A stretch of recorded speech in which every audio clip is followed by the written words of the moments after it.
Yeah. Welcome, everybody. How's everybody doing today? That we just decided to do a drum roll at the last second. That's what you guys got. Hope you enjoyed that.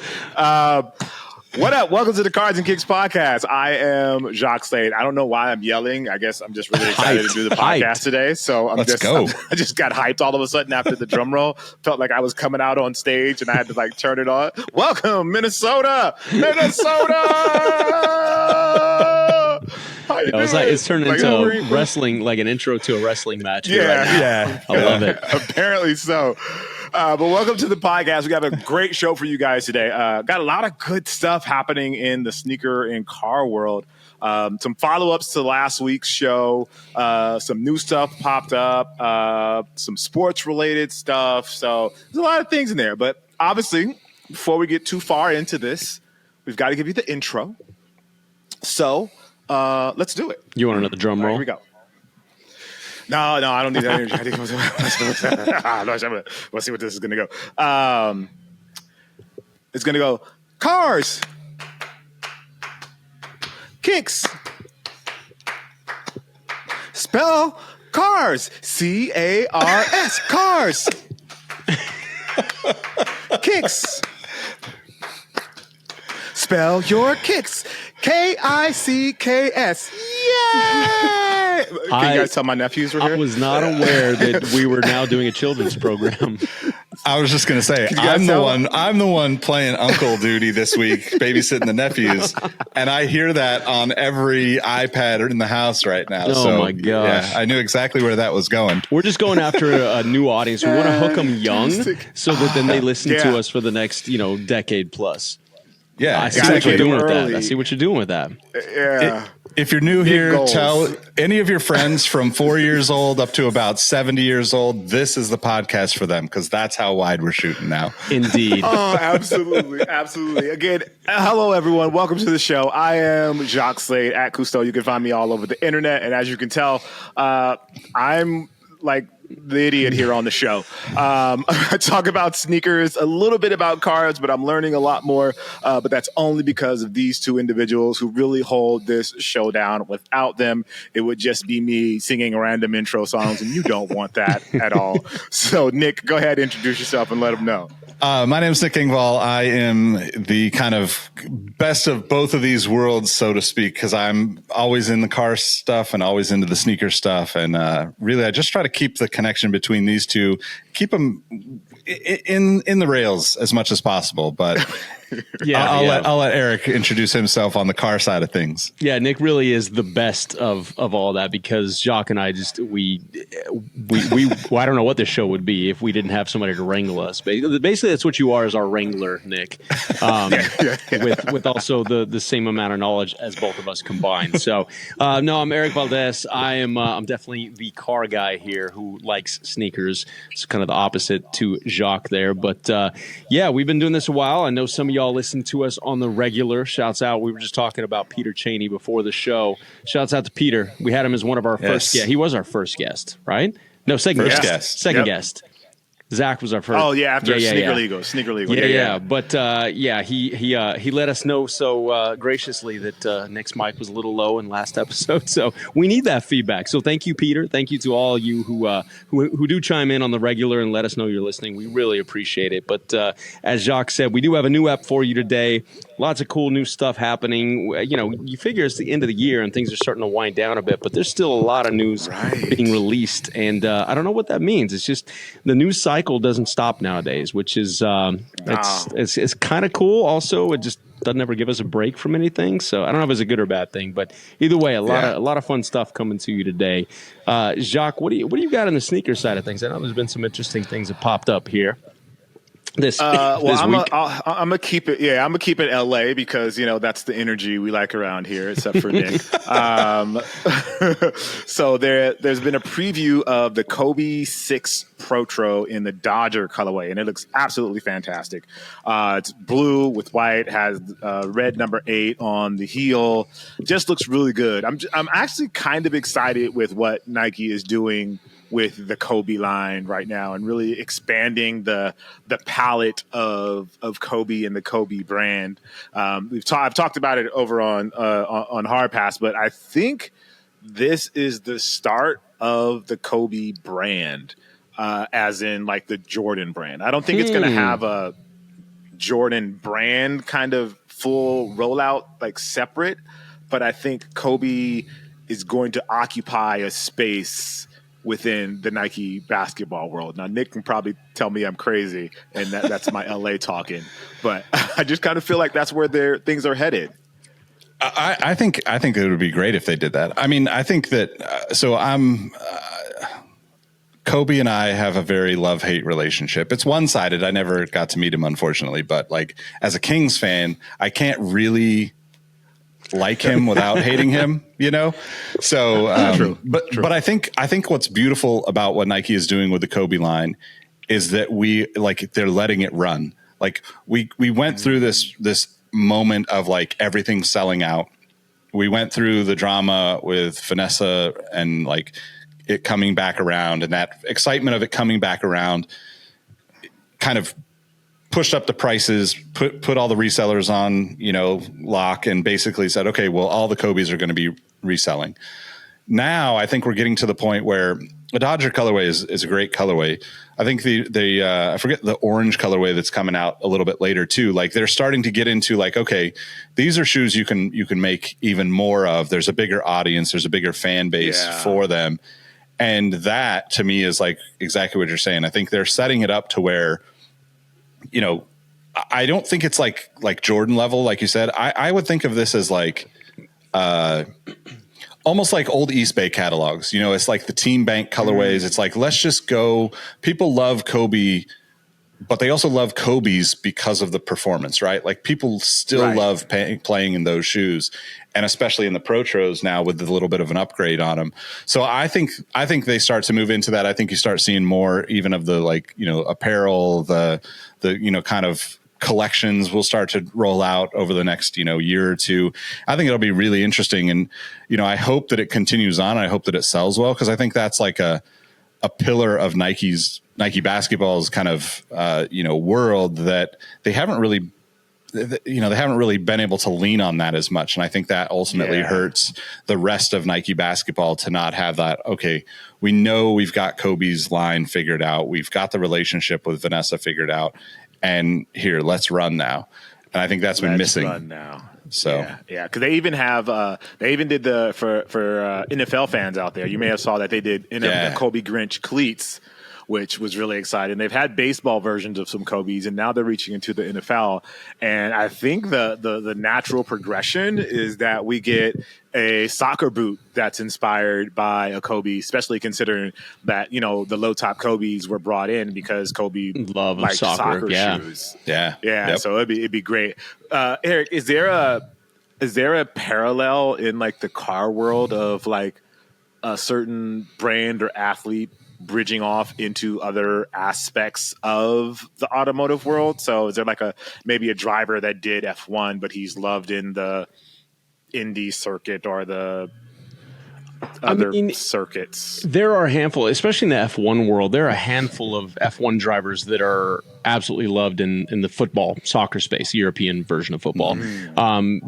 Because a lot of those two sports are the biggest in the world for a reason, because America is kind of its own unique world of stick and ball sports, so to speak, and automotive sports. But Formula One and soccer, by and large, are the most popular sports in the world. And so a lot of the drivers being European or from Central and South America or other areas outside of the U.S. There are no U.S. drivers at the moment in Formula One.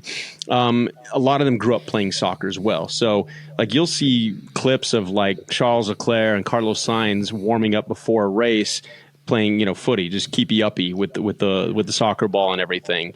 And so you'll see jerseys exchanged with soccer players and Formula One driver helmets and stuff like that. So there's that mutual respect. But yeah, it's a little bit different than kind of what you guys are describing there. In the States, trying to think of like automotive. It kind of ties into what you're talking here, actually. Automotive sneaker sport things. You know, NFL had their My Cleats, My Cause thing campaign for the weeks 13 and 14 of the season. And one of our buddies, Eric Kendricks, who, you know, you did his sneaker tour, the closet tour on your channel a while back, which is super dope.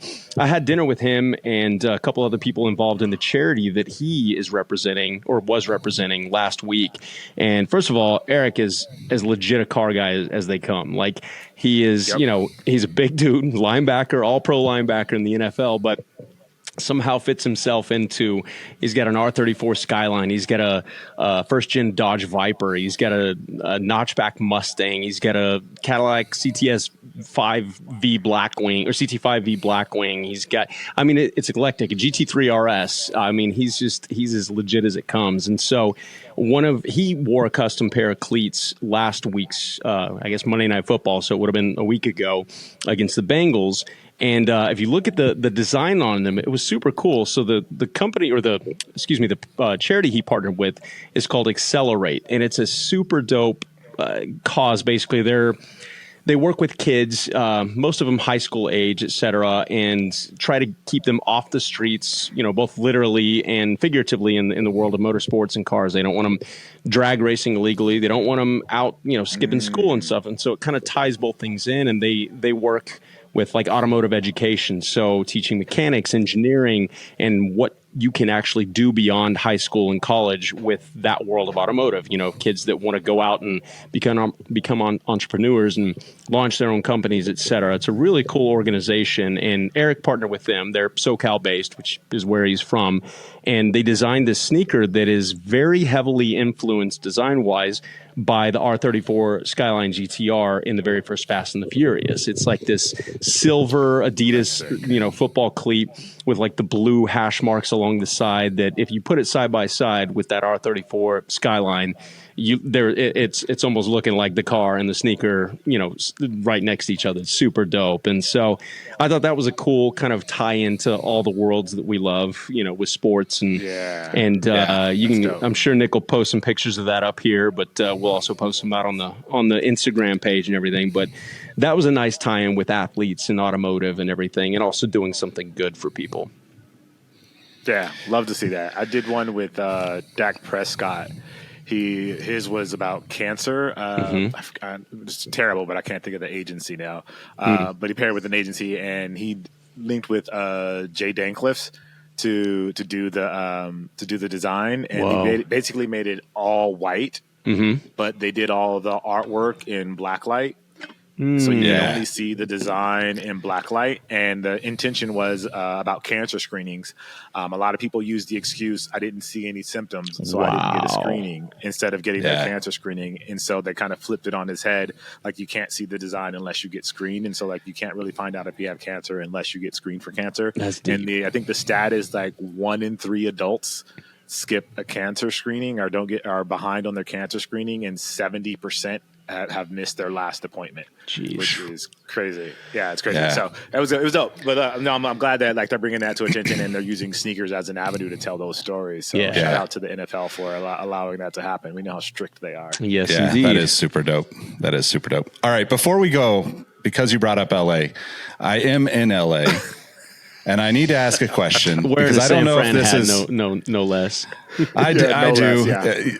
Matt Schuhefner is going to be in our comments saying I need to get on the pod and talk you out of wearing that hat. I know, but anyway, yes. I have a question. This is a nationwide, worldwide question, but I'm in LA, and this is where I've seen it for the past 4 or 5 days. There has been probably a dozen cars with full Christmas tree light wraps or Christmas light wraps on the car with lights on, driving down the 405. And I just want to know how you guys feel about that.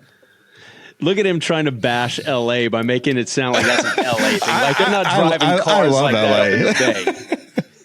He's like, I'm in LA and I saw this. He's like, he gave us a little bit. He was like, it's a global question nationwide, hold on. I'm in LA. Okay. Hold on. Let me also give credit where credit is due. You guys know I love it here anyway, but for me, it's like California up and down, basically. Yeah. But I also did see like an amazing pair of R33 Skylines out here in Costa Mesa a couple nights ago, just cruising around. Yep. Chef's kiss to those guys. I hope those guys listen to the pod. The cars looked amazing. Yeah, but back to my question. Christmas lights on cars. Like, I think this is overkill. This is my opinion, but I think this is overkill.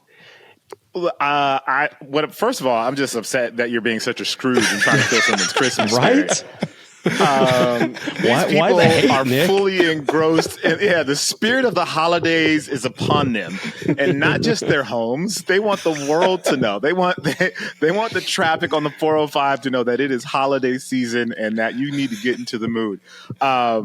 So I've never seen one that went all out. Like, I don't know how far you're talking about. Like, I've seen some that had like lights on the rear window. They've had like lights on the inside. Oh no, I'm talking like full lights on the dashboard. Exterior car, probably at least 2 or 3 strings of lights. I've seen at least 4 with exterior wrap lights. Yep. And then there's a bunch of people, like some of the people are like what you're saying, like it's a more minimal, the grill or the light, the windows or something like that. And I'm totally okay with like the minimal approach. It's like if you want to put antlers on your car and a little red nose on the grill, go for it. But you draw the line at Christmas lights, Go for it. I think the full wrap, when your car is like lighting up the side of my car going down the highway, there's like, I don't know. I feel like a hypocrite now because I'm like, I do kind of like it when you see a car that has like neon underglow every once in a while, but it's just not. Yeah, see, I don't know. You know what you need to do? I'm just a hater. I'm just going to check out now on this one. You know what you need to do, Nick? And I can answer this question for you, Scrooge Ingval. You need to go talk to your nephews because think about what's going on here. You're the only one here without a kid, right? You've got your nephews, so you ought to be relating a little bit more. The things that we choose to do to bring smiles to the faces of our children sometimes involves wrapping your car with Christmas lights. Look, I'm not going to say I would do that on my own accord, but if Enzo was like, Dad, can we wrap the Rivian in Christmas lights? You best believe I'm going to tell him yes. Like, so I think on one, well, all right, on one hand, because it's LA, a lot of people just like to be seen, period. I get that. But I think the trend of decorating your car for the Christmas is not hurting anybody. So like, if that's what you want to do, roll with it, man. Plus, nowadays it's become a lot easier to do stuff like that because, back when we were growing up, it was all little mini halogen bulbs and stuff, and you had to plug into 110 and whatnot. Oh, wow. You got LED strings nowadays that can plug into the USB port in your car, so it's a lot easier to power these things than it used to be. So I think that has made that trend a lot more accessible to a lot more people. That's my thoughts on that. Yeah, I've never seen a full wrap, but I've seen some people do a lot. Like I've seen some extreme like decorations, I'll say, on cars, where there's like welded pieces of metal on the cars or whatever it is. But I've never seen like the full on Christmas lights. Like I feel like that's pretty unique. Well, and it's also kind of a trend, I'd say. Like a lot of people will do like, oh, I'm going to go pick up my Christmas tree in my Ferrari or Porsche. I think Larry June just did that as like one of his merch drop, teasers, right? Mm-hmm. And like that stuff happens all the time. I'm used to seeing that. One of the cars in particular was like a 2003 or 2004 Mitsubishi Eclipse, and it was so covered in lights. I mean, like had to have been 4 or 5 like big strings of lights because it was literally just wrapped around the car.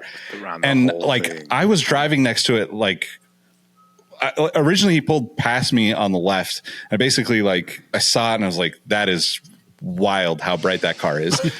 And then like he slowed down, like, and ended up coming back up on the right side. And I'm looking at it and I'm thinking like, how on earth does he get out of the car? Because like I can see some of the strings going over like where he wrapped the mirror down, and I'm like, so is he just like, I don't know, but like it was so extreme. Cause it was like, there was probably at least 8 strings of lights on each door or window. So like it was a lot of lights. It wasn't just like I'm going to throw this on for the night and go for a drive. It was like, I'm committed to this. The lights came in at Costco in July and I put them on that day and they're going to stay on until February kind of attitude. And more power to you, but like it's so much work In my mind, I'm just like, I'm so lazy to do that, something that extreme. I'll send a video to the group chat, and then we may even just share it on the Instagram page. But I saw somebody the other day on Instagram. It was a clip of a guy in an RS6 Avant and like a Lamborghini. I don't remember which model, fully wrapped with lights, just trolling whatever city they're from, like, you know, just going way too fast through the city with like a Christmas tree on top of the RS6 Avant and lights all over it and stuff. So look, people are in the spirit, man. I say let them do them. You know, I'm not here to police it, I guess. This is the first time I've seen. I want to see it. Yeah. Yeah. We should just. This is the first time I've seen that level of lights. I've seen wrapping paper on cars a lot. Like, that's pretty popular. Yeah, I've seen that a lot. I've seen that a lot. Yeah. Jacques, since you're in LA and Nick's in LA and I am not anymore, I was there earlier this week. I think you need to pull like an old school, instead of going and like toilet papering a house, just go throw a bunch of lights on Nick's car without him knowing in the middle of the night. Right. And then he wakes up to it and he has no choice but to just rock it because his nephews will be like, whoa, you did that for us, Uncle Nick. And then you're just going to have to own it. I feel like if I was 17, I would absolutely be doing that, because you could easily get a little battery pack, and like glue it up underneath like double-sided tape it underneath the car, and you've got enough light power to last you a few days. Like, that would be like, if I was in high school, I would be pranking my friends like that. For sure. Man, this is amazing. This is amazing. Wow. Keeping with, let's get some more sneaker news real quick before before Nick destroys anyone else's Christmas spirit. Bima just released his collab list of the year. This was kind of in response to a lot of the things that have been happening on the complex sneakers list. And it's interesting, and you know, Nick and Erik, and I'll get you guys' perspective on this. Is a lot of the reason that I feel like Bima did this list was because the community at large felt like their voices weren't being heard when it came to the complex list, the 10 list of the year. And so Bima, which spurred Bima, which again, shout out to Bima for an incredible rollout. Execution was on point. Like, you can tell he spent a little bit of money to make this all come together. And I appreciate that. Is there, like, do people respond negatively towards the lists that are put out by like Car and Driver and things like that? If they put out their top 10 lists of cars of the year, are people upset by that? Or are people just like, oh, okay, yeah, that's cool? Because this Bima list is really, I mean, it honestly is a result of the community being like, you guys will never include us. So does Car and Driver and all those other publications, do they still have that same sort of, do they get that sort of backlash to their content and to the list that they put out? 100%. I think. Really? Okay. I think it's grown into less of an informative thing and more of a engagement thing, because I feel like when people release these top 10 lists of anything, whether it be cars, since that's what we're talking about, or sneakers, or music, especially music is a huge one where people go at each other's throats over a top 10 list. I think a big part of media releasing these things is just to get people to talk about it, because they know it's going to bring controversy.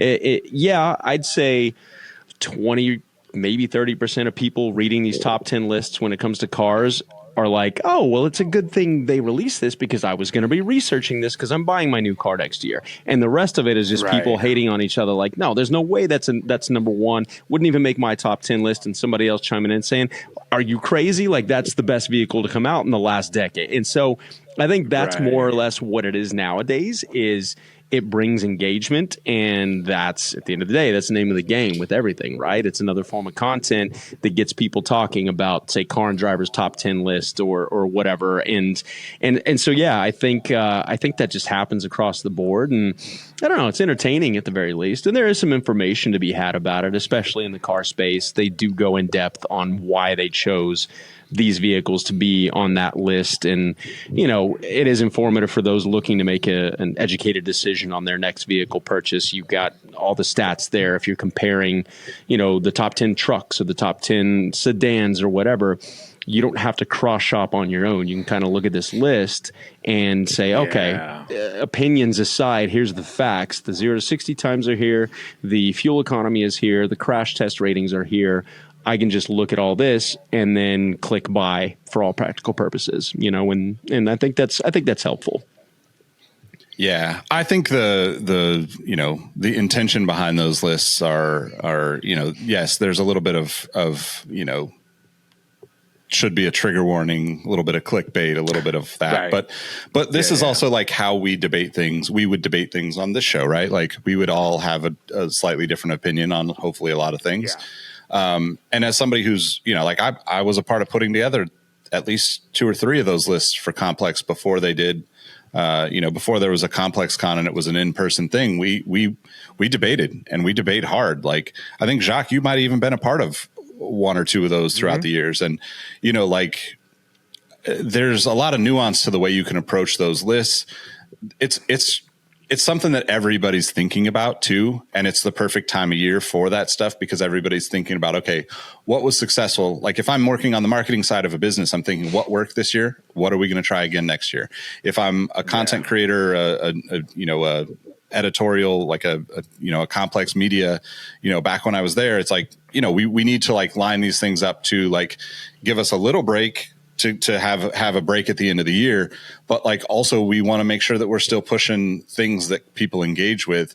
But I think the thing about the way Bima did this, it was so beautiful the way he rolled it all out. Like it was so well orchestrated and thought out. And I think that he is more a representation of the sneaker community as a whole than Complex. I think I said this either on the Sneaker History podcast or on our show. Like, I think what Complex missed this year is just like including enough diversity in their panel to really be representative of like, it's impossible to be an accurate representation of all the people that like sneakers, right? Like you can't have 50 million people on a panel. You can't even can't even do that in an email. Like it's impossible. Yeah. But for what they were doing, Complex, I think one, like, rest in peace, Clark Kent. Like DJ Clark Kent was a huge part of these debates. Year in, year out, like even when I was there, like I was never a part of the debates. I was always kind of like orchestrating behind the scenes. So like, him and the Ronnie Feig and Russ Bankston and Joe LaPuma and those guys back in the day, they all had differing opinions, but Clark was the voice that carried the Complex, kind of, it's almost like the braggadociousness of New York, right? Like he was the Brooklyn in all of that stuff. And I think if you are in the sneaker scene at all, you know exactly what I'm talking about. And for him to not be there, like they were fighting a huge uphill battle. I'm sure just getting it out, but I'm sure like emotionally those guys are close, like they're, like when I was working at Complex, we were all hanging out. We were friends, like I'm still friends with those guys, but like we were seeing each other regularly. And like if we were all in the same place at all times, and one of us was not around, like it puts a damper on things. But not to give that as an excuse, but it kind of showed in the output of what they do and what they did with the list this year. And I think the interesting thing about the Bima approach to this is like it kind of I don't know if he was planning to go that hard on his list before all of the debate happened, because I don't know if we shared with the audience, but like essentially when Complex had their Complex Con, they do this panel, Sneaker of the Year. They debate the top 10 sneakers of the year. It's basically the Complex Sneakers team, which is Joe LaPuma, Brendan Dunn, Matt Welty, I think Little Yachty, and forget who else was on there. I forgot who else was on there. Yeah. But essentially, Bima is coming at it from a marketing perspective and a storytelling perspective, the way that we would come at these conversations. And I think that's what I love to see his approach to his list. But when he does that, he's criticizing in a like a way that's supposed to be supportive of people, right? Like sometimes, yes, people come off snarky, even, the three of us will do that sometimes and come off snarky towards things when it's like something we're passionate about. But with Bima, he basically was in the audience for the panel, and there was like some back and forth between him and Little Yachty, and Little Yachty kind of was a little out of line in my opinion, in like the way that he approached talking to Bima. And, Complex is not going to like throw an extra chair on the stage and have Bima come up and have the conversation. That's just not how those shows work. There's mics, there's cameras, there's all these things going on. In a perfect world, it'd be cool to see somebody be able to come up on stage and be a part of that conversation. But I think what happened was you saw the pushback from the community. Lil Yachty came out and hopped on IG Live with Bima and basically apologized, and like they, kind of straightened things out between the two of them. But like what Bima did was bring more people, more diversity, and like actually have like more representation within the community to like have this conversation.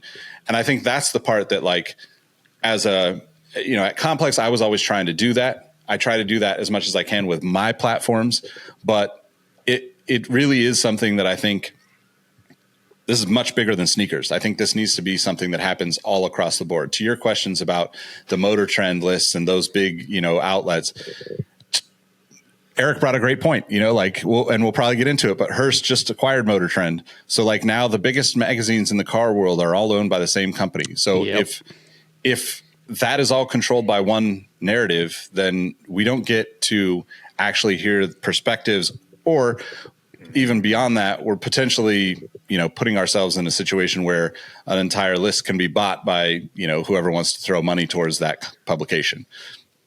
It's an interesting take, because there's been and I won't name names directly because I don't want to call anybody out. I'm not educated enough to know definitively if there's truth behind this or not. But in general, a lot of these journalism publications, journalists, etc., are now entertainers, and they're therefore, like, it started a few years ago when you would see, call it Motor Trend, Car and Driver, etc., doing a post for Toyota or Ford or whatever it was, and it would be a sponsored post on Instagram. And you're like, that goes against every bit of journalism 101 there is. The point of journalism is supposed to be this, this voice between the outside world and the consumer, and how to best educate them on stuff in an unbiased fashion. But to have publications like that are journalists, for all practical purposes, comprised of journalists giving their opinions and their insight on things, starting to collaborate with brands and have paid for sponsored posts, it kind of threw the journalist thing out the window. And I think now we've kind of all quietly, adapted to this world of those publications being less of a journalism approach, more of an informational and, educational / entertaining platform. And I think that's just something that, whether people realize that or not, because it kind of was a slow transition. I think that's where we are nowadays. You've got the, quote unquote consumer reports, et cetera, that are supposed to be unbiased. I think a lot of those reports that come out are also, there's stuff that goes on behind the scenes that you can't tell me that their lists are definitively, neutral. And so I don't know. It's the world we live in nowadays. Even something, as big as X being bought by Elon Musk for in the sake of freedom of speech, et cetera, stuff is being suppressed if it doesn't, if it's not meeting certain people's criteria. And so you can't tell me that journalism, as it once was, is completely, neutral and open and whatnot. Everything is just entertainment nowadays, with some elements of education to it. Well, and I think so to give a little more context to that, when I was at Complex, this is, I don't know, 8-10 years ago now at least, but we had a whole team of editorial, and we had a whole team of basically advertising and sales for the other side of the business. We did have a very clear and separate line between those two teams. Obviously, when you work with a company, you get to know people from both sides, but they created content that was, sponsored or, powered by, or however you want to word it. But I even ran into issues where they would run a like top 10 sneakers of all time and be like, okay, this isn't how we would present this as an editorial team. Sure. So like there's always a back and forth there. There's always a kind of it was completely separate. But when things went out where it was like, oh, like we can't say that, then there would be a back and forth between those two teams to make it work as much as possible. I say that to say, I think that the bigger issue is that journalism and media as a whole has been so suppressed and so underfunded. You know, like all these companies get acquired. You know, BuzzFeed is you know, like bot complex. Verizon was a part of it. Hearst was a part of it. Like there's been so many people that have come and tried to take pieces and earn and make a bunch of money off of it and move on from the complexes of the world. You know, we see it all across the board in media. It's really tough time to do any of that stuff and make money. And it's also partly because Google runs the ad network of most of the world. Facebook runs their ad network. You know, like everything is saying you got to play in our space in order to make money on our space. And we see it even in content, you know, with YouTube or TikTok or Snapchat, whatever. And it's really difficult, but I do think that like my hope in this whole conversation is that we've kind of hit the pendulum to the farthest it can swing one way. And I think that we're going to get back to, hopefully, to a place where journalism matters more. You know, like we kind of need that balance in the world. And I say that to like point out one thing we didn't talk about pre-show, but you know, Sean Evans and Chris Schoenberger just bought Hot Ones from BuzzFeed, like host, creator, and I forget the woman's name who was behind the scenes of that too. But you know, them with a few investors bought Hot Ones for $80-something million. Huge kudos to them. You know, that is something that I think, without being a creator and without being, you know, like there's so many things that I was a part of creating that Jacques and I have pitched as ideas to people throughout the years that we would have had to have walked away from or lost all of that and never seen a penny from it because we just love doing it. To see somebody who really loves doing it, Chris Schoenberger and you know, Sean Evans, be able to acquire that entity. I am 1,000% a supporter of where they're headed, whatever it means. Yeah. I say that to also say, if you like what somebody does on the internet, support them in any way you can, because whether it's a newsletter, a blog, a channel, a Instagram account, people really need to know that you like what they do, because it's really difficult for people to monetize what they're doing, especially in the early days of doing it. And it's so rare that we get to see people see that kind of success. And I think that should be an inspiration to anybody that wants to have a conversation, that wants to start a YouTube channel to create some content and tell their stories.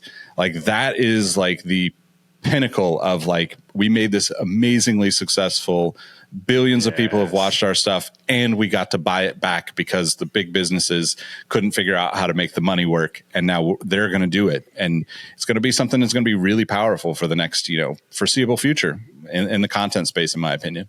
It's kind of like the modern day equivalent of an artist, a musical artist owning their masters, you know, and not being going completely independent and not being part of a label. And I feel like it's interesting. We saw, you know, the rise of and the importance of the label in the music industry, and then kind of the downfall of that. It still exists and it still has a purpose to a certain extent, especially for developing artists. But with the advent of social media and the internet and everything, that whole world changed. It's happening in my industry and, you know, television and film at a rapid pace right now, where we're starting to see, you know, people, this whole new world of independent television is starting to become a thing where, you know, the indie film world has always been a thing, but independent films were always thought of as like the artistic expression, the kind of festival darlings, et cetera, that didn't quite meet commercial criteria and therefore weren't released, you know, with the blessing of a studio, et cetera. But all that's changing. People are now in both film and television creating amazing stuff independently. And instead of waiting for the support or the budget from a big studio, et cetera, to give them that stuff to then go create, they're creating it and then selling it in, you know, themselves or partnering with a studio for the marketing purposes, et cetera, and moving forward that way. So there's a massive shift in all of content creation at, that whole space. And even going back to the, like I said, with Motor Trend being acquired by Hearst and everything, I don't know what the idea behind all that is. You could theoretically go independent as a magazine, or whatever you want to call that nowadays, because it's much more than just a piece of paper, bound together. They have their social media presence. They have all this other stuff. Theoretically, you could go independent with that too, but for whatever reason, someone thinks that I guess they've been acquired by a few people. They were owned previously by Warner Brothers Discovery, and that's who Hearst purchased them from. So I don't know. There's just this massive shift happening in all forms of content right now, and I don't know what's going to really win out, but it seems like, to your point, Nick, if people have a passion, there's several avenues to get stuff out there. It doesn't mean you're going to be an overnight success. It is very hard. We all know that in our own respective, very hard. Through our own respective journeys in our industries. But, if you do like something out there, don't just say, oh, that was fun, and then scroll past it. Throw a like on it. Subscribe to whatever it is. Like, let the people know. It's funny. Everybody's always asking, I don't mean to go on a rant here, but like, how can I support what you're doing? You don't have to do a whole lot, really. Just, like, subscribe, as cliche as that sounds, share it if you like it, things like that. And there's no monetary, you don't have to invest anything in the people that you like. If you want to throw the Cars and Kicks crew a little tip here and there so we can buy, some Christmas lights for our cars or something, you could do that.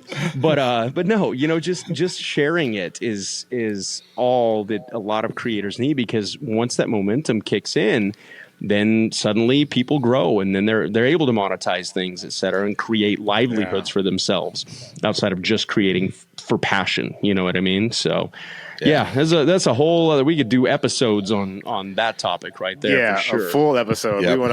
We went a little rant there, but we'll get back to the Cars and Kicks news. Actually, some Cars news that I saw that I wanted to talk about was there's a Porsche 911. Porsche. That was from Porsche. That's what I said. Porsche. I said Porsche. Way to go, Nick. Cut off. my mic must have cut off. That was so weird. From 1975. It's a 911 Turbo, and it's going to auction. I think it's going to sell for $300,000 smackaroos. Now, I don't know a lot about this stuff, but I know they specifically mentioned that it's a right-hand drive. So could you guys go into that and break that down, and why this one in particular is so special that they're like, oh my God, everybody's like fawning over it? So for a couple of reasons, this happens with a lot of different car manufacturers, but especially in the Porsche world, where production number, color of exterior, color of interior, options list, et cetera, all that really plays into the exclusivity of a car, and subsequently what it's going to be, what the market is going to say it's worth. And in this case, 75 930 Turbo is one of the first, I think I saw this article too, and it's like one of the first 400 911 Turbos ever created. And according to some of the numbers that I've seen, right-hand drive cars are always, the number of production is always less than left-hand drive cars, because especially nowadays, there are more countries that do use left-hand drive vehicles versus right-hand drive. And for those that may not be the car people in the world that listen to this for the sneaker stuff, it literally means you're driving, if you're used to driving in the United States of America, your steering wheel's on the left. In some places in Europe and Asia and Australia, et cetera, it is on the right side of the car. So not to get too basic on you, but that's what right-hand drive stands for. And I think in the early 911s, there was something like less than 5% of them were produced in right-hand drive. The color combo on this particular car with the plaid interior and everything like that, all that really factors into what makes it worth whatever it ends up selling for. The interesting thing is, how will that tie into the collectability aspect of it? Because it being right-hand drive, I don't know if either of you have ever driven a right-hand drive car in this country. I have. This country's not designed for that. You can't go through drive-thrus. Yeah. If you go through parking garages, you can't pull the ticket. You can't, it's not really designed for that. So if this happens to go to a collector in this country, for example, it's probably never going to be driven. It might not be driven regardless of where it goes, but it can really only be used in an easy way in countries that support right-hand drive vehicles, because it's a novelty. It's cool. Like if you're going to take it to Cars and Coffee and stuff, but it is a pain. Like like I said, if you have to go into a parking garage or anything like that, you're on the wrong side of the car. I've got a buddy of mine who's got he's a big TVR guy. Matter of fact, he let me use one of his up in Vancouver a while back, and there's videos of him out there, and he drives them in LA. And I'm not going to call him out by name because I don't know that technically he's supposed to be driving these cars in the United States of America. So I'm just going to leave it at that. If you're listening, you know who you are. But like he'll put videos of him going into parking garages, and he's got, those little trash picker uppers that people use, the little like claw thing. He's got that. So he'll be on the right side of the car and he'll like reach that across and like pull his parking ticket or whatever. Funny. So yeah, all that to say that's what's factoring into the kind of projected price point of this particular car. But again, unfortunately, it's probably going to end up in a collection and not get driven anyway. So, yeah. The thing that blows. Oh, go ahead. Sorry, go ahead, Nick. I was just going to say, I mean, I've been into Japanese cars since I was 12, 13 years old, and I've seen less than a handful of right-hand drive Porsches. I mean, even in Japan, we saw multiple left-hand drive Porsches on our trip. Oh, wow. And I didn't see any right-hand drive Porsches. So I think that there's a rarity to this, but to Eric's point, like it's not like a convenient car for anybody here in the States, but if you're a collector, then, this is a fun one to show up at a random Cars and Coffee. You're going to get a lot of attention from it. So, yeah. Wow. It's just fantastic to me that these cars just pop up out of nowhere. Like it feels like this is such a part of the culture of like car culture that it'll be like, oh, this random TVR 7800 from 1962 has been in a garage for the last 40 years and just popped up out of nowhere and it's in mint condition. You're like, wait, what? How? Why? What are these people? How? What's going on? It feels like it's such a part of car culture. It's so weird to me. I mean, I've seen similarities on the sneaker side though, like where people will pop out at an event with a pair of Carhartt 4s or something, and that's just that you never see out in public. And maybe it's it's just their way of showing. I mean, we saw some pretty rare stuff on feet at the Cars and Kicks event at the Motoring Club when we went to that a month or two ago, whenever that was. So I feel like given the proper opportunity, the sneakerheads pop out with stuff that's been hidden away for years as well. It's different in the car world because and again, maybe there's a space for this, but there's no like big auction sites for super rare sneakers right now. You've got sites to purchase, sneakers, the StockX's of the world, et cetera, but there's no bring a trailer equivalent for the sneaker space, right? And maybe we're onto something there. Maybe we need to launch that. I don't know. Seems like I have an idea every episode, whether it's good or not. I don't know, but we keep that energy going. Yeah, I think it's different for me with cars. I think. Because like a sneaker from, what is it, 1975, right? Yeah. From 1975. It's not wearable. It's not wearable at all. Like it's trash at this point. But this stuff is like, oh yeah, it's in mint condition. Yeah. It looks beautiful. Look at it. I mean, that plaid interior on that thing. It's so sick. I was like, oh, that is so sick. That's crazy. So it's just so weird to me. Like you have these cars from 50, 60 years ago that are in like perfect mint condition and that like they've just been sitting in somebody's garage somewhere and just never brought out. That's still, I don't know. It's strange. I think the other differentiating factor between the sneaker side and the car stuff like that is that it's kind of like one of the first episodes we recorded about the Miles and Dolls collection, right? Mm-hmm. A lot of times when people collect sneakers, even when they do collect rare stuff like he had, or like Jacques and I have decently rare stuff in our collections.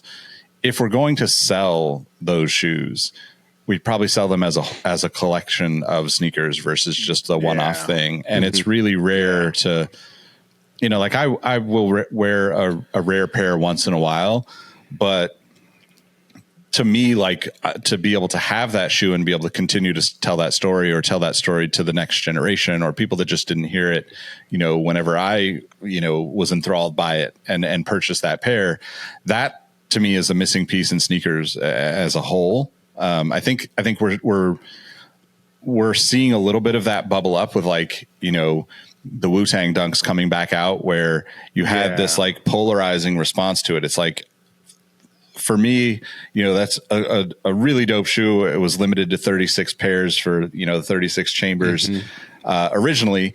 And like, I've seen a few of them on foot in my lifetime, but it's extremely rare nowadays to see them. That's one of the rare pairs, the Dunks and, Jordan 1s that will last the test of time, and be able to be worn. But like with them re-releasing those, it takes away from that, and I understand both sides of that argument. But like, if now, 10,000 or 50,000 or however many thousands of people have those pairs, it doesn't have the same level of, wow factor when you see it out in public. And now it's going to be told in a different story. It's just going to be like, hey, I hit on Sneakers app.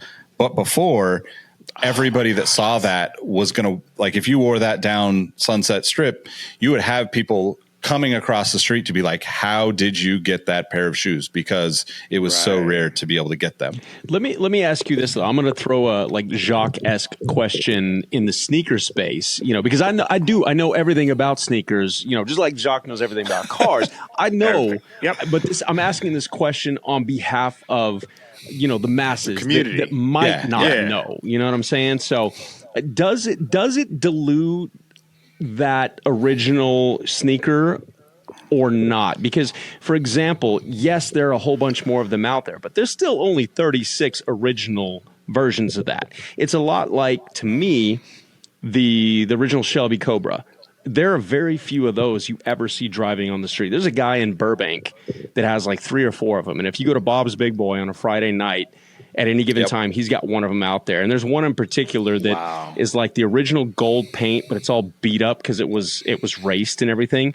And if you're not a car person, it looks like just a beat up old convertible car. That car is probably worth $2.5 million because it's in its original form.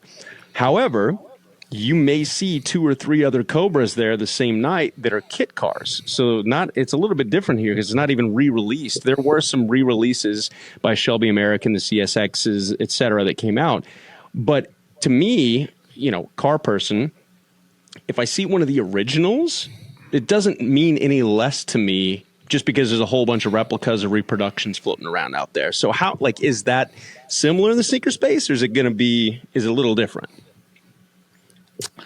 That's a great question. I think it depends on who you are, but also I think the unique thing about the car space is even if it's like a reissue, it's not going to be a 1-to-1 replica of the original. Whereas I feel like in sneakers, you can do a pretty close 1-to-1, like nobody can really tell the difference. Whereas with a car, I feel like people will be able to tell the difference between an OG original and a reissue of it. Like, am I wrong about that, Nick? No, I think that you could, like, you'd have to be up close to a shoe to really be able to tell, right? Like with like the Wu-Tang Dunks, for instance, as an example, there's definitely a difference in quality of material from the originals and the retro version. I don't think it necessarily takes, like, if you cared about that shoe to begin with, I don't think it takes away from the cool factor of a shoe. I do think that the collectible nature of shoes and like this Porsche, right-hand drive Porsche that we're talking about, there's less interest in those original, like if I'm a billionaire collector of things, I don't necessarily like, if I like Wu-Tang and I want a Wu-Tang Dunk, I'm going after a Wu-Tang Dunk. But if there's retro product of something that's out there, I'm probably more likely going to look at other things that are out there that are more unique, a little bit more rare, or a story that maybe hasn't been retold, because it's kind of reminds me of the Miles Nadal stuff again.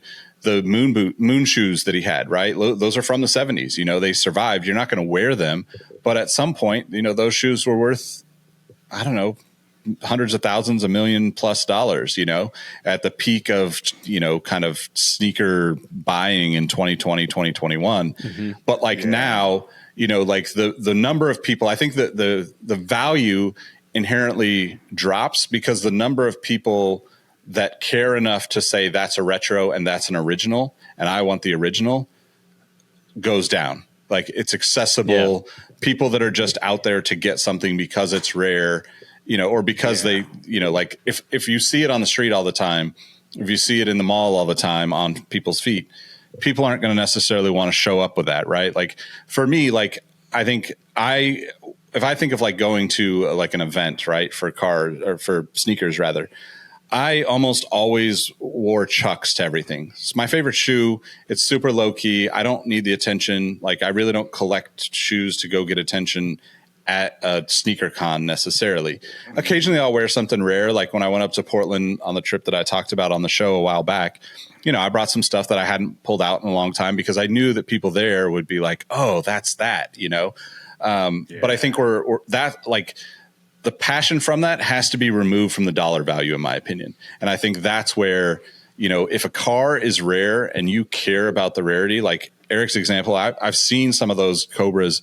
I don't know if I've seen that one, but I've been to that Bob's Big Boy. It's such a cool part of like Southern California car culture that happens. And to know that, you know, like there's a ton of people, most of society would look at a Cobra and not know the difference between an original and a remake just because they wouldn't care to go down that path. Yeah. But it's the same thing on the sneaker side. Like if you saw somebody with the originals and like, especially over time, as it moves past, the original Wu-Tangs will go up in value as more and more people wear the retros, as we move past the you know, like the commodity of being able to get a pair right now. I think as time, it still will increase in value because like the story needs to be retold every 10, 15, 20 years, whatever that cadence is that people are, you know, wanting to tell the stories. But I think that is a really interesting example of, you know, like the collectible nature of things. And, you know, it really just depends on what you're about and how you're into it. Right. Like Erik, you said something about it, that Porsche that just resonates with me. Like, I don't want to own a bunch of cars that are never driven. Like I already own a bunch of sneakers that I don't wear. I love having them. I give away tons of pairs, but like the stuff that I've worn, I hadn't gotten any yet. Just saying. I have to send you a few extra pairs of socks, you know? But like, you know, like, with cars, it's a little bit different because anybody can drive a car. With sneakers, it's like, okay, well, it's a size 13, right? Like, but also, how many people really want to wear a pair of shoes that I've already worn? Not a lot of people. You know, like, so there's a difference in that, right? Like, you might want something that's cared for. You might want a car that's been garaged for a long time to get it. But if you're not going to drive it, then ultimately, like, the world doesn't get to see it and experience it. So it's kind of a bummer. Yeah. True. Well, I think there's a couple things I wanted to touch on before we get to the close of this episode. Last week's episode, we teased the Ford Mustang GTD and their attempt at a Nurburgring record. The numbers are out. It's not as quick as I was kind of not hoping for necessarily, but you know, me thinking their benchmark would have been the GT3 RS might have been a bit ambitious. It's not as quick as that. I will say that. However, they do now hold the record for the quickest American production car around the ring with a time of 6 minutes, 57.685 seconds, which again, to the sneakerheads that are listening to this that are new to the car world, doesn't mean much to you, but that's the equivalent of breaking the 2 hour barrier on a marathon or something. It is no small feat to run, you know, a 12 plus mile crazy narrow, crazy treacherous track like the Nurburgring in under 7 minutes. And Ford put up some video of this and just the onboard footage, the telemetry, everything. it's really, I can sit there and just watch it over and over again because it's so cool to just listen to it and watch, where the driver's braking, where they're accelerating, the turn-in points, this and that, all the fine details that go into running a sub 7-minute time at the Nurburgring. So shouts out to Ford. Kudos to them for doing that. I feel like it's only going to last for a short amount of time until like Corvette ZR1 goes out there on proper tires and proper conditions.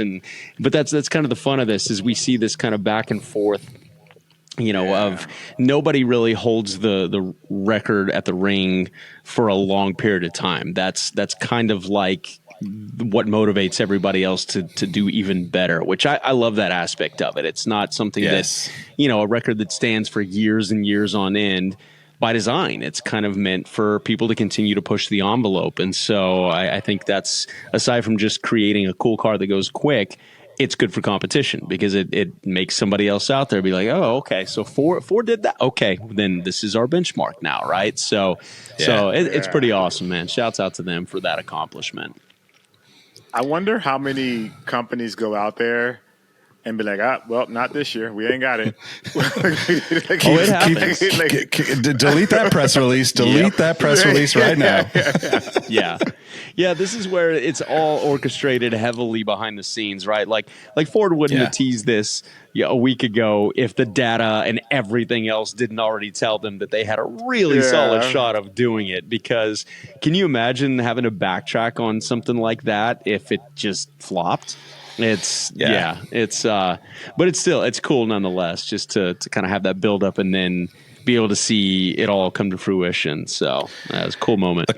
The competition, though, like I really love that about cars and motorsports in general, right? Like to be able to, if on like the biggest scale, if you haven't watched Ford versus Ferrari, like that's a good example of like how much these companies push each other on the racetrack and what it means for us as consumers to the cars we eventually get that trickle down, technology or whatever. I wish we still had more of that in the sneaker space. I was actually just talking about this earlier today in the Discord. Like back in the 80s and early 90s, Asics and Reebok and Nike and everybody just had advertisements that were like, kind of like, going after the competition, like there's there's some Asics ads that are, like basically saying like, well, your Air can't do this kind of thing at Nike.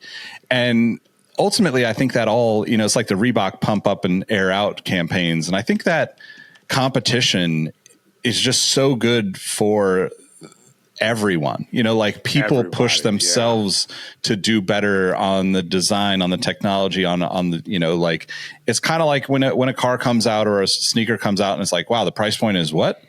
I can get this other pair that's equally as good for, 20% less or, whatever it is. I'd love to see more of that. Like, I think like we're in this weird era where like everyone is offended by everything that's, maybe directed or sub tweet kind of things. But this from Ford is a great way for them to be like, not only are we going to, build this crazy car, we're going to come out here and, rub it in your face that it's fast and like, it's something to be reckoned with.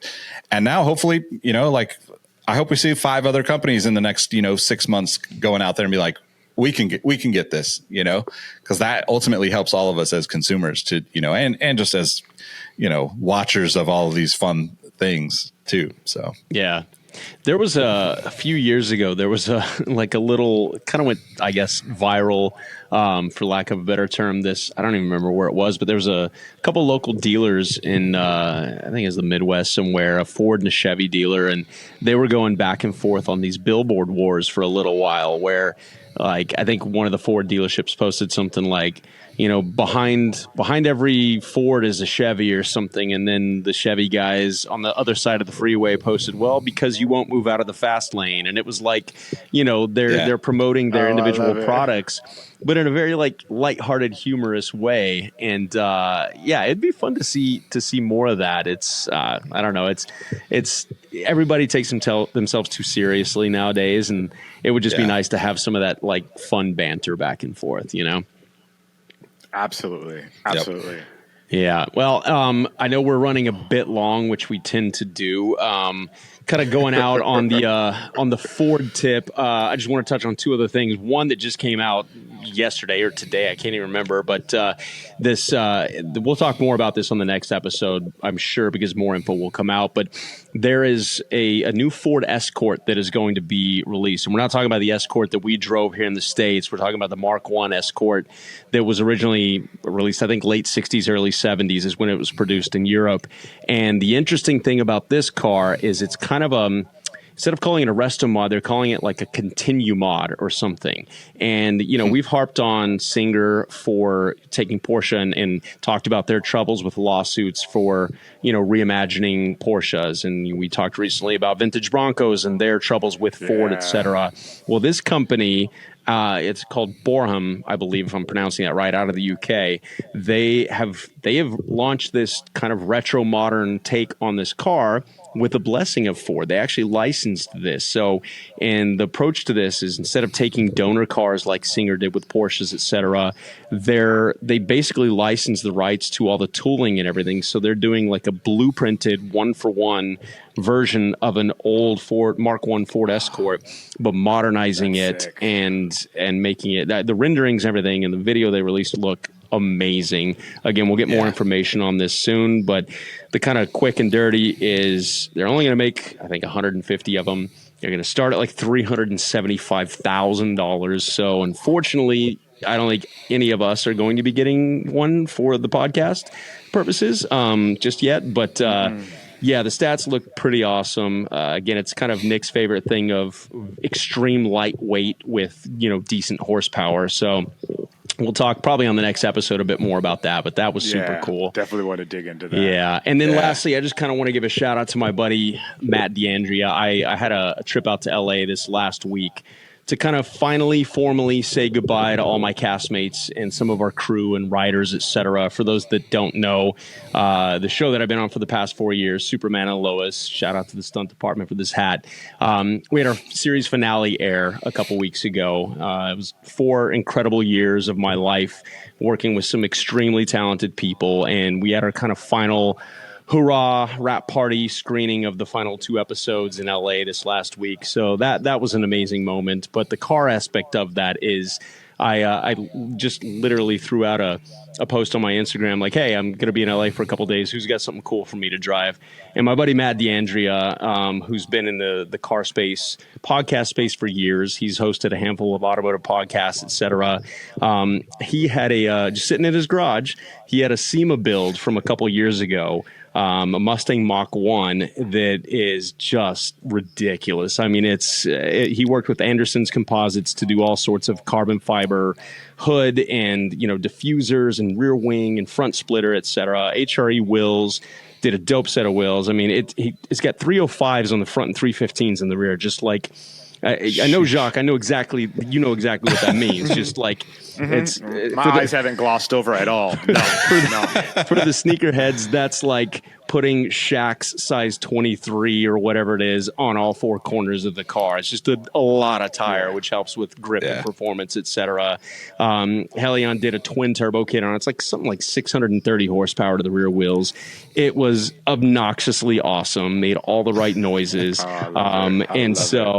If I'm gonna go to LA for a couple days and my homies are gonna throw me cars like that, I might have to make a few more trips out there because it was a fun couple days. So again, shouts out to Matt and Ford and Anderson Composites and HRE Wheels and everybody involved in that SEMA build, because it was just an incredible vehicle to get to drive for a couple days. So thank you guys for that. Love that. Well, next time you're gone, I've got a 2007 Infiniti M35 that you can pal around in while you're in LA. I didn't see you chime in on my Instagram with that request. That would have been a hard choice between those two, Jacques. I know. I'm just putting it out there just in case. I mean, that could be the perfect Cars and Kicks drift car. It could. I'm just saying. Yeah. You wanted to modify it, Jacques. I know you wanted to, restore it for your daughter or whatever, but restore it. Yeah. We could just restore it for us. It's crazy that he had that just sitting in his garage. Yeah, I'm just start going around in LA and opening people's garages and be like, "What you got in here? Yep. Why aren't you driving this? Why aren't you driving this? What's going on?" That'll be Might get arrested, might not. Jacques garage tours. He's gonna, go from the sneaker Jacques closet garage tours to the garage tours. That's his new just thing. randomly going to people's garages, be like, "Open up your garage. I need to see what's in there." We're doing. It's official. I've got a Cars and Kits badge. Anyway, as obviously we had a ton of news this episode that we didn't get a chance to get into. I definitely want to talk about the Escort thing because I saw it and I didn't think it was real, but I'm glad to know that it was real because it looked like it was all like digitally made. Yep. A couple of the shots, and at first they got me, and I was like, yes, but then I was like, wait a minute. My finely tuned eye realized that it wasn't actually, it was all digital rendering, and then my heart was broken. But we'll get into that on the next episode. But definitely want to thank you guys for listening to Cars and Kicks. I am Jacques Slade, aka Cousteau. You can find me all over the internets. But again, this show doesn't work without these two wonderful gentlemen or scholars, just cut from a different cloth kind of guys, as opposed to the raccoon of the group that I am. So with that being said, I'll pass this off to Nick and let him close out the show. Oh man, a raccoon. I don't know what to say. Yeah, Jacques-isms, yeah. My name is Nick Engvall. You can find me at Nick Engvall on all platforms. Also have a sneaker history podcast. You can listen to me go a little bit deeper into sneakers every week over there. But this is just a fun conversation, and I try to keep the raccoons from getting out of hand. Basically, I think is my job here. That's what we do. We just we provide endless entertainment at the expense of whatever. I'm Erik Valdez. You can find me again. It's just my name, ErikValdez on the socials. And we appreciate you guys listening again. For all those that have been here since day one, our OGs, to those of you that have just jumped on, we appreciate it. And we got a lot more coming for you. So thanks again. We'll see y'all on the next one. Peace.